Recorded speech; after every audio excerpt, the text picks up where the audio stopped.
નમસ્કાર દોસ્તો, આજે વાસ્તવિક સંખ્યા સેશન 5 ની અંદર આપ સૌનું સ્વાગત છે. મિત્રો, અત્યાર સુધીમાં આપણે વાસ્તવિક સંખ્યાના 1 થી 4 પાર્ટ જોઈ ચૂક્યા છીએ. આગળના પાર્ટની હું તમને વાત કરું કે પાર્ટ 4 સેશન 4 ની અંદર આપણે સ્વાધ્યાય 1.2 ના એક્ઝામ્પલ જોયા હતા.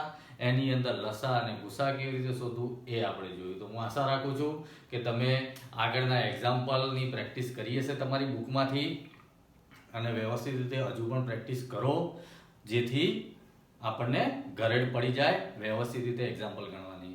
મિત્રો, હવે આપણે સ્વાધ્યાય 1.3 ની વાત કરીએ છીએ. તો સ્વાધ્યાય 1.3 આપણે આજે જોવા જઈ રહ્યા છીએ.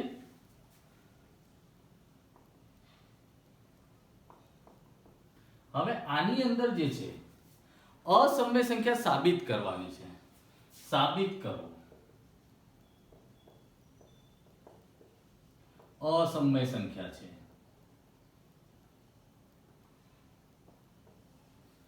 તો અસમય સંખ્યા સાબિત કરવાની છે મિત્રો.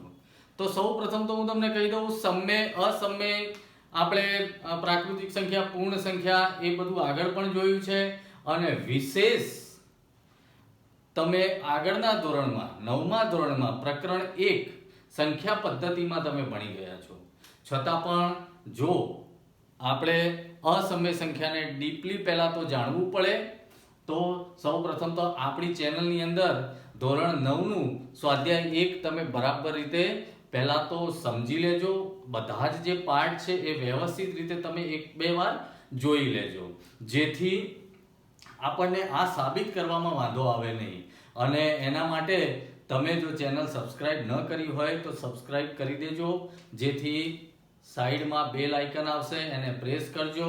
જેથી શું થશે, આગળની બધા આપણા જે સેશન જે ચાલેલા છે ધોરણ 9 ના પણ આવી જશે, ધોરણ 10 ના પણ આવી જશે.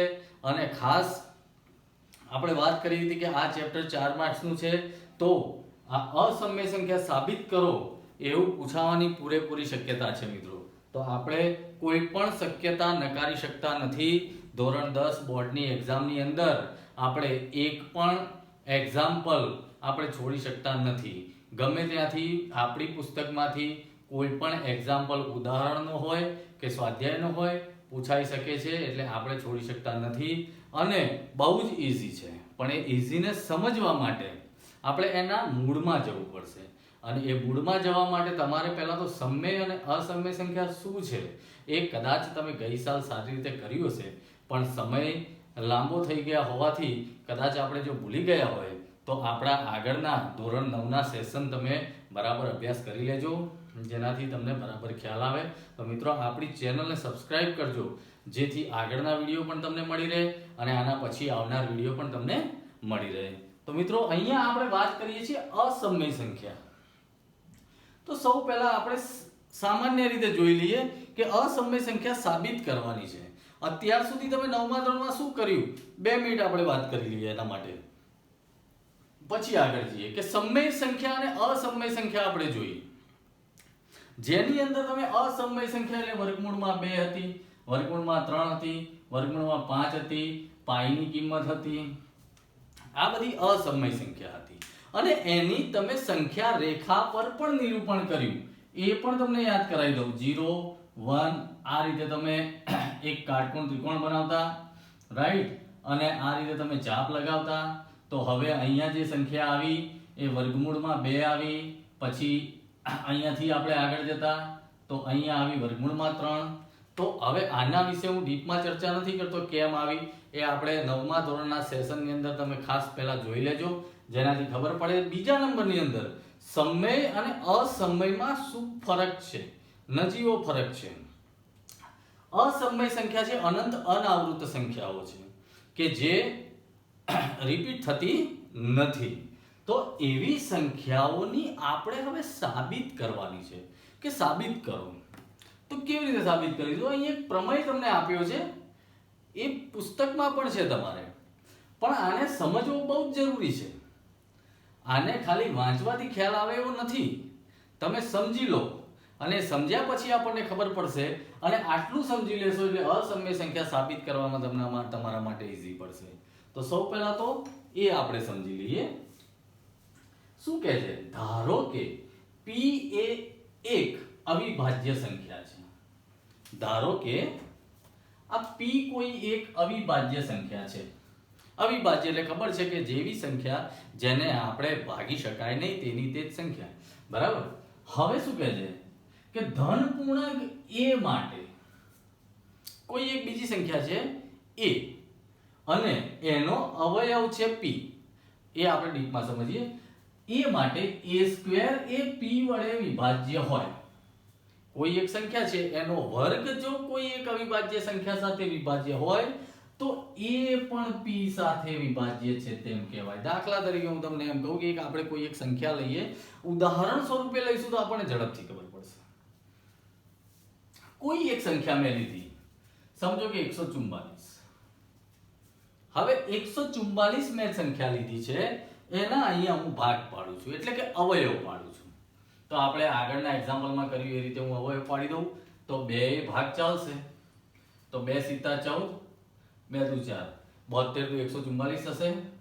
અહીંયા 2 36 થશે, 2 ગુણ્યા 36 એટલે 72, અને 2 18 દુ 36 થશે, 2 9 દુ 18 થશે, અને 3 અને 3 તરી 9. તો આના આટલા અવયવ પડ્યા. 144 ના અવયવ પડ્યા 2 ગુણ્યા 2 ગુણ્યા 2 ગુણ્યા 2 ગુણ્યા 3 ગુણ્યા 3. એટલે કે 2 ગુણ્યા 2 ગુણ્યા 2 ગુણ્યા 2, 1 2 3 4 વખત ગુણ્યા 3 ગુણ્યા 3. આ આપણે ઉદાહરણ લેવાનું કારણ શું છે? જ્યાં સુધી આ શબ્દોમાં આપણને ખબર નહીં પડે ત્યાં સુધી તમે અસમય સંખ્યાને સાબિત કરવામાં આપણને તકલીફ પડે. પછી તમે શું કરશો? ગોખશો, 5 વાર 10 વાર લખીને ગોખી નાખશો, અને જો કોઈ એના સિવાયની બીજી સંખ્યા આવી ગઈ તો તમે એ ગણી શકશો નહીં, અથવા તો મહિના 2 મહિના પછી પાછા ભૂલી જશો. ગણિત વિષય એવો છે કે ગોખવાનું નથી. બિલકુલ જ્યાં સુધી સમજણ ન પડે ત્યાં સુધી એની પાછળ આપણે મંડ્યા રહેવાનું છે. આટલું યાદ રાખજો. હવે અહીંયા તમને ખબર પડશે કે p શું છે ને a શું છે. તો અહીંયા કહે છે કે ધારો કે p એક અવિભાજ્ય અવયવ છે. હવે અહીંયા આટલા બધા અવયવ આવી ગયા. તો આ બધા અવયવ જે છે એને આપણે p કીધું, એટલે કે p1 p2 p3 dash dash dash dash dash, અને આટલે સુધી 1 2 3 4 5 6 એટલે p6. તો એના અવયવને આપણે p કીધું, એટલે કે ધારો કે p એ એક અવિભાજ્ય અવયવ છે. હવે શું કહે છે? આને આપણે સાઈડમાં રાખીએ છીએ. a² એ p વડે વિભાજ્ય છે. સ્વાભાવિક છે. આમાંથી તમે કોઈ પણ p લઈ લો તો a², હવે આ જે છે મેં a² લીધું છે 144, એનું વર્ગમૂળ થશે 12. રાઈટ? એટલા માટે મેં 144 સંખ્યા લીધી કે a² જો p વડે વિભાજિત, એટલે આમાંથી તમામ સંખ્યાઓ આપણે 144 વડે ભાગી શકીએ. આ દરેક સંખ્યા લઈએ તો 144 ને ભાગી શકાય. હા, કારણ કે એના જ અવયવ છે. તો a² એ p વડે વિભાજ્ય છે, તો a પણ p વડે વિભાજ્ય હોય. ઓકે. અને બીજું આપણે ખાસ સમજી લો કે કોઈ સંખ્યા જો વિભાજ્ય હોય તો એને અવિભાજ્ય કેવી રીતે કહેવાય? હવે અહીંયા 2 છે તો 2 અવિભાજ્ય છે, 3 છે તો 3 અવિભાજ્ય છે, 5 7 11 13 17 આ બધી સંખ્યાઓ કેવી છે? અવિભાજ્ય છે. તો હવે આ અવિભાજ્ય છે એને હું વિભાજ્ય કેવી રીતે કહું? તો સાબિતીમાં જો એવું થઈ જાય, હવે હું એમ કહું કે 12 જે છે અવિભાજ્ય છે, તો તમે માનશો? માનવાના નથી, કારણ કે આને ભાગી શકાય છે. 2 વડે ભગાય, 3 વડે ભગાય, 4 વડે ભગાય, એટલા માટે એ કેવી રીતે 6 વડે પણ ભગાય, એટલે તે વિભાજ્ય છે. પણ માની લો, ગણિત છે, સાબિત કરવાનું છે, પણ માની લો કે એ અવિભાજ્ય છે, તો આપણે એને સાબિત કરવી પડે ને. તો અહીંયા પણ આપણે અસમય સંખ્યાઓ જે આપેલી છે એને સ્વાધ્યાય 1.3 ની અંદર જે આપણને એક્ઝામ્પલ આપ્યો છે એ આપણે હવે સાબિત કરવા જઈ રહ્યા છીએ કે અસમય સંખ્યા છે. તો ચલો સ્વાધ્યાય 1.3 નો પહેલો એક્ઝામ્પલ આપણે જોઈએ.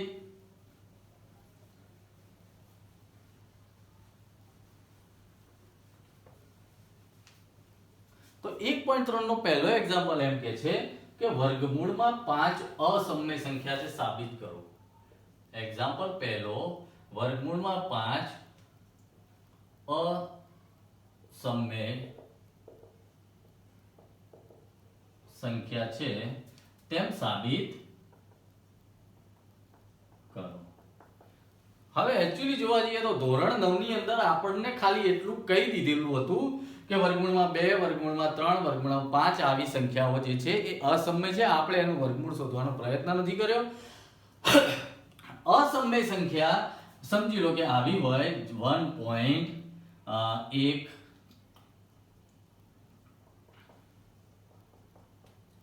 ટૂંકમાં રિપીટ થતી નથી. સમજો આવું છે તો આ રિપીટ થાય છે. તો રિપીટ થતી હોય તો આ અનંત આવૃત સંખ્યા છે, આ અનંત અનાવૃત સંખ્યા છે. જ્યાં ભલે એક રિપીટ થાય છે પણ એ રીતે નહીં, જેમ 1 2 3 1 2 3 1 2 3 એવી રીતે કોઈ દિવસ 1 પછી 11 આવે છે તો એ રિપીટ થતો નથી. એટલે જે આને અનંત અનાવૃત સંખ્યા કહેવાય. આપણને એટલું કહી દીધું કે આ સંખ્યા છે અસમય છે. પણ હવે આપણે સાબિત કરવા જઈ રહ્યા છીએ. તો સાબિત માટે હંમેશા આપણે ધોરણ 10 ની અંદર ત્રિકોણ પણ ચાલી ગયો છે. ત્રિકોણની અંદર આપણે પ્રમેય જોયા છે. પ્રમેય એટલે તર્કસંગત દલીલોથી સાબિત કરવાની વાત છે. એટલે સાબિતી એટલે શું? દલીલ કરવી, તર્કસંગત દલીલો કરવી. વન ટાઈપ ઓફ અહીંયા પણ એક પ્રમેય જ છે એમ સમજી લો કે સાબિત કરવાનું છે. તો એક સમય માટે આપણને ખબર છે વર્ગમૂળમાં 5 અસમય સંખ્યા જ છે. પણ આપણે અત્યારે ભૂલી જઈએ છીએ, આપણે ઊંધું વિચારીએ છીએ કે ધારો કે વર્ગમૂળમાં 5 જે છે સમય સંખ્યા છે. આપણે લખીશું ધારો કે વર્ગમૂળમાં 5 સમય સંખ્યા છે. હવે જો સમય સંખ્યા હોય તો સમય સંખ્યા કેવા સ્વરૂપની હોય?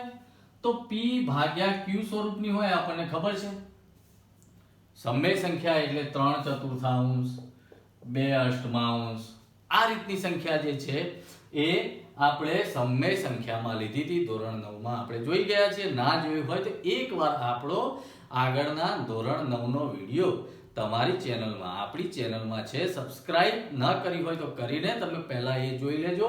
એટલે આપણને બરાબર આ પ્રમેયની અંદર, આ સાબિતીની અંદર આપણને ખબર પડે. તો એનો મતલબ એવો થયો કે સમય સંખ્યા છે એનો મતલબ કે વર્ગમૂળમાં 5 જે છે એ p ભાગ્યા q સ્વરૂપની સંખ્યા છે એવું કહી શકીએ, કારણ કે સમય કીધી છે. ઓકે, હવે જો p ભાગ્યા q સ્વરૂપની હોય, દાખલા તરીકે હું એમ લઉં કે 2/8,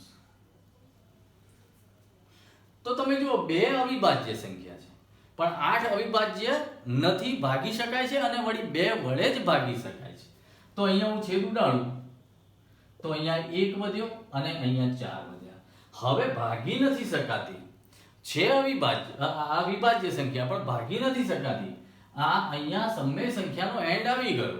તો એનો મતલબ એવો થયો કે p ભાગ્યા q જો આપણે સમય સંખ્યા કીધી તો એના અવિભાજ્ય અવયવ પણ હોય. ઓકે, તો એનો મતલબ એવો થયો કે વર્ગમૂળમાં 5 ના a ભાગ્યા b આપણે અવિભાજ્ય અવયવ લઈએ.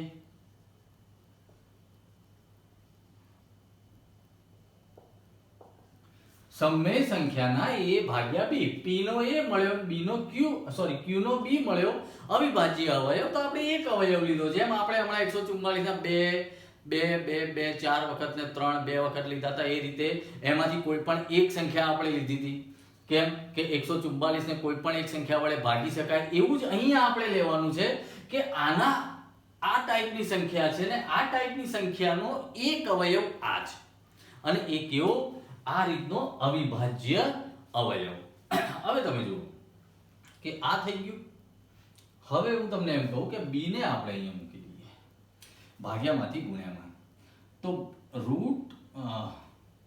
b√5 is equal to a. એટલે આપણે આવું લખીશું a is equal to b√5. હું આ રીતે લખું છું, આને ઉલટાવી દીધું, બીજું કશું કર્યું નથી. હવે આપણે વાત કરી હતી કે a સ્ક્વેર, તો હવે હું શું કરીશ? સ્ક્વેર કરીશ. તો બંને બાજુ મારે વર્ગ કરવો પડશે a square is equal two બંને બાજુ વર્ગ કરીશ તો b સ્ક્વેર અને વર્ગમૂળમાં 5 નો વર્ગ એટલે 5 એટલે આને આપણે આ રીતે લખીશું b સ્ક્વેર 5 નહીં લખીએ પણ આગળ પાંચડો લખી નાખીશું 5b સ્ક્વેર આવું થયું ઓકે તો અહીંયા શું કહેવા માંગે છે કે a square is equal two 5b square આ 5 જે છે એ અવિભાજ્ય અવયવમાંનો જ એક અવયવ છે a સ્ક્વેર તો આવી ગયો હવે 5 જે છે અવિભાજ્ય અવયવમાંનો એક છે તો એનો મતલબ એવો થાય કે 5 જો અહીંયા ભાગાકારમાં મૂકું તો a સ્ક્વેર ભાગ્યા 5 થાય અને a સ્ક્વેર ભાગ્યા 5 થાય તો a સ્ક્વેર નો જ અવયવ છે એટલે a સ્ક્વેર ને ભાગી શકાય એનો મતલબ a સ્ક્વેર એ 5 વડે વિભાજ્ય છે ખ્યાલ આવ્યો તો અહીંયા આપણે લખીએ માટે a સ્ક્વેર એ 5 વડે વિભાજ્ય છે રાઈટ આપણે કશું જ કર્યું નથી અહીંયા અસમય સંખ્યા સાબિત કરવાની છે પણ એનાથી આપણે ઊંધું લીધું કે ધારો કે વર્ગમૂળમાં 5 જો સમય સંખ્યા હોય તો વર્ગમૂળમાં 5 સમય સંખ્યા હોય એનો મતલબ કે તે સંખ્યા p ભાગ્યા q સ્વરૂપની છે હવે p ભાગ્યા q સ્વરૂપની કોઈ પણ સંખ્યા હોય તો એનો એક અવિભાજ્ય અવયવ મળે તો ધારો કે આનો અવિભાજ્ય અવયવ છે એ p ભાગ્યા q નો a ભાગ્યા b તો a ભાગ્યા b આપણે અવિભાજ્ય અવયવ લીધો અને a ને આપણે ભાગ્યા સોરી b ને આપણે ભાગ્યામાંથી ગુણ્યામાં લીધા તો √5b અથવા તો b √5 મળ્યા ઓકે તો a is equal to b √5 અને વર્ગ કર્યો તો a square is equal two 5b square તો અહીંયા આપણને a સ્ક્વેર ના અવયવ મળ્યા છે 5 તો એનો મતલબ 5 જે છે એ a સ્ક્વેર વડે વિભાજ્ય છે તો અહીંયા લખ્યું છે a સ્ક્વેર એ p વડે વિભાજ્ય હોય તો a પણ p વડે વિભાજ્ય હોય એનો મતલબ કે a પણ 5 વડે વિભાજ્ય છે ઓકે a પણ જો 5 વડે વિભાજ્ય હોય તો હવે કોઈ બીજી સંખ્યા આપણે લઈએ એટલે ખ્યાલ આવે કે b ના બદલે કોઈ બીજો અવયવ છે c b ના બદલે કોઈ બીજો અવયવ છે c તો અહીંયા હું આવું લખી શકીશ કે a is equal to 5c હવે a 5 વડે વિભાજ્ય છે એટલે મેં અહીંયા એ જ લખ્યું b ના બદલે બીજો કોઈ સંખ્યા લીધી 5c હવે હું સ્ક્વેર કરું છું તો a square is equal two 25c square okay a square is equal two 25c square હવે a સ્ક્વેર ની કિંમત મળી છે આપણને 25c સ્ક્વેર આ a સ્ક્વેર ની કિંમત મળી આપણને 25c સ્ક્વેર તો a સ્ક્વેર માં હું અહીંયા મૂકી દઉં છું તો 25c square is equal two 5b square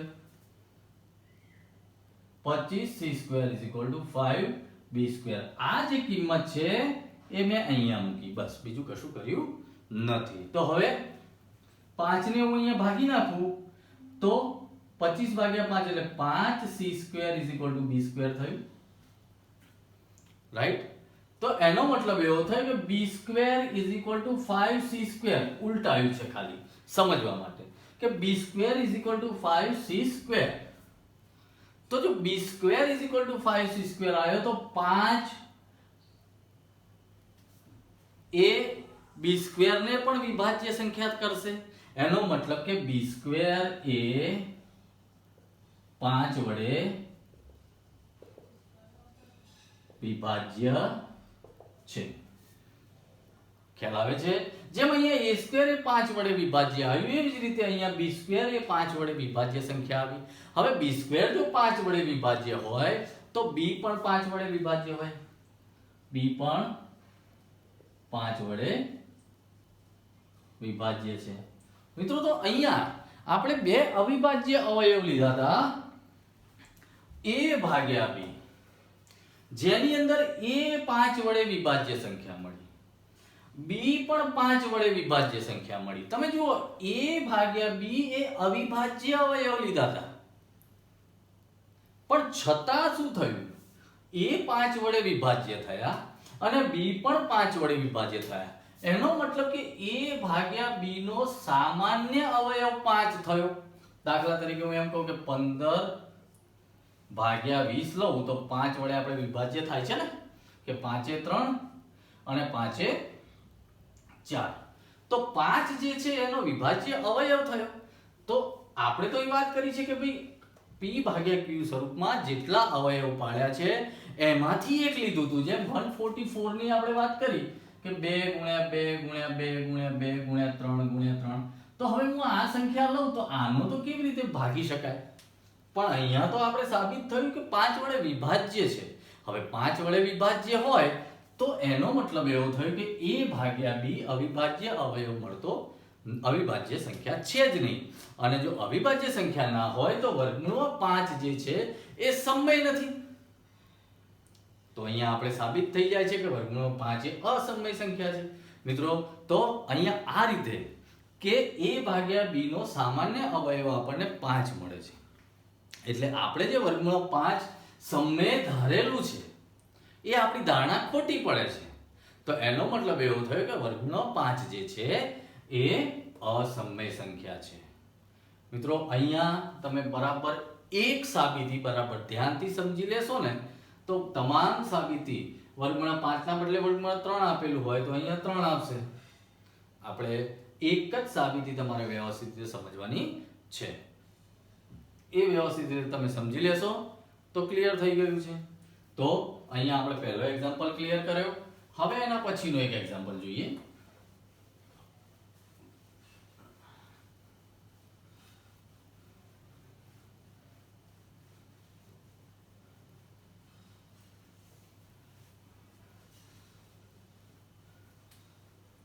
એના પછીનો એક્ઝામ્પલ શું કહે છે કે 3 + 2√5. એક્ઝામ્પલ બીજું 3 + 2√5 અસમય સંખ્યા છે સાબિત કરો.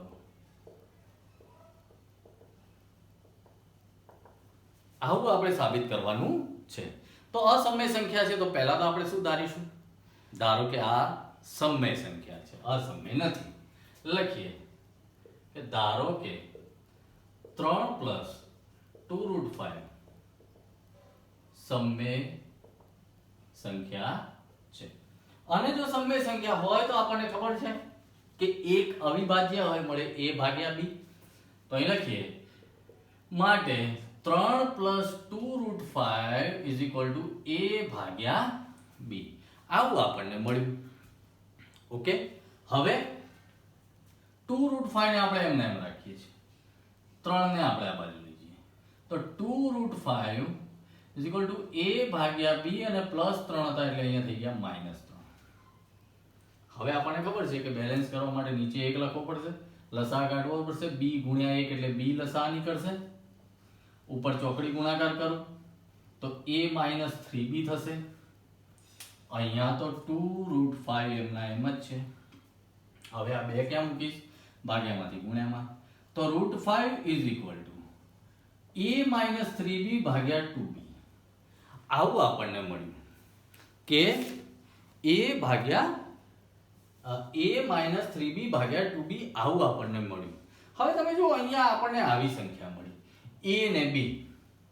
હવે વાસ્તવમાં a ને b સંખ્યા તો આખી છે ને, આખી છે, પૂર્ણાંકો છે. હવે તમે a અને b ના બદલે કોઈ પણ સંખ્યા મૂકો, કોઈ પણ સંખ્યા મૂકો. દાખલા તરીકે હું અહીંયા મૂકું 2 તો અહીંયા 2 આવશે. ચલો સાઈડમાં મૂકી જો 2 અને 3 કૌંસમાં a ને આપણે 2 મૂક્યા, b ને આપણે 3 મૂકીએ. 3/2 અને 3 તો 2 - 9/6 એનો મતલબ કે -7/6 આવી સંખ્યા મળી. કારણ કે a ને b તો પૂર્ણાંકો છે, પૂર્ણ અંક. અને પૂર્ણાંકની જ્યારે કોઈ પણ કિંમત મૂકીએ ત્યારે તમે જુઓ સમય સંખ્યા મળી a ભાગ્યા b સ્વરૂપની મળી ને. એટલે અહીંયા આપણે આટલું આ મેં તમને ડીપમાં સમજાવવા માટે કર્યું. આ આપણે કરવાનું નથી. તમારે અહીં લખવાનું છે કે a અને b પૂર્ણાંક સંખ્યા છે માટે આ જે સંખ્યા જે છે માટે a/b - 3 આ સમમેય સંખ્યા થશે.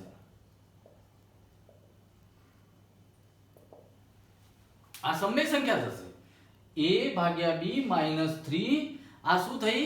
સમમેય સંખ્યા થઈ. અહીંયા સાબિતીમાં પણ આપણે લાઈને કોઈ પણ કિંમત મૂકો a/b p/q સ્વરૂપની જ કિંમત મળશે. અને જો આ સમમેય સંખ્યા થાય, આ સમમેય સંખ્યા જો થાય તો શું? તો વર્ગમૂળમાં 5 પણ સમમેય સંખ્યા થાય. આપણે આની અંદર કિંમત મૂકી હતી ને, તો આ જો સમમેય સંખ્યા થાય તો વર્ગમૂળમાં 5 પણ સમમેય સંખ્યા થાય. પણ આગળના એક્ઝામ્પલમાં તો આપણે હમણાં જ જોયું કે વર્ગમૂળમાં 5 તો અસમમેય સંખ્યા છે. અને વાસ્તવમાં ધોરણ 9 માં પણ જોયું હતું કે વર્ગમૂળમાં 5 તો અસમમેય સંખ્યા છે. એનો મતલબ કે આપણે જે ધારણા જે છે, આપણે જે ધાર્યું છે એ સાચું છે નહીં. એટલે વર્ગમૂળમાં 3 + 2√5 જે છે એ અસમમેય. કારણ કે વર્ગમૂળમાં 5 જો સમમેય સંખ્યા આવી જાય તો બધી સમમેય સંખ્યા થઈ જાય. પણ વાસ્તવમાં વર્ગમૂળમાં 5 તો અસમમેય સંખ્યા છે. એટલે આપણી ધારણા ખોટી છે. એટલા માટે 3 + 2√5 જે છે એ અસમમેય સંખ્યાઓ છે. મિત્રો, તો અહીંયા સ્વાધ્યાય 1.3 ની અંદર આપણે અસમમેય સંખ્યાઓના જે એક્ઝામ્પલ છે એ જોયા. એના પછીના એક્ઝામ્પલ છે સેમ આ જ રીતના છે. એ તમારે ગણીને મને એના આન્સર કોમેન્ટમાં લખવાનું છે. અને કોઈ પણ એમાંથી જો કોઈ પ્રોબ્લેમ હોય તો પણ તમારે મને કોમેન્ટ કરવાની છે, જેથી આપણે નેક્સ્ટ સેશનની અંદર એક એનું સોલ્યુશન આપણે લાવી શકીએ. અથવા તો તમારે મને મેસેજ કરીને પણ તમે કહી શકો છો. તો હું તમને પર્સનલી પણ મેસેજ કરીને હું કોઈ પણ જે બાબત છે, એક્ઝામ્પલ ન આવડતો હોય તો પણ હું તમને પર્સનલમાં તમે મેસેજ કરશો તો પણ હું તમને સમજાવી દઈશ. મિત્રો, તો હવે આપણે નેક્સ્ટ સેશનની અંદર મળીશું આગળના સ્વાધ્યાય સાથે. ત્યાં સુધી આપણે રજા લઈએ છીએ. Good bye.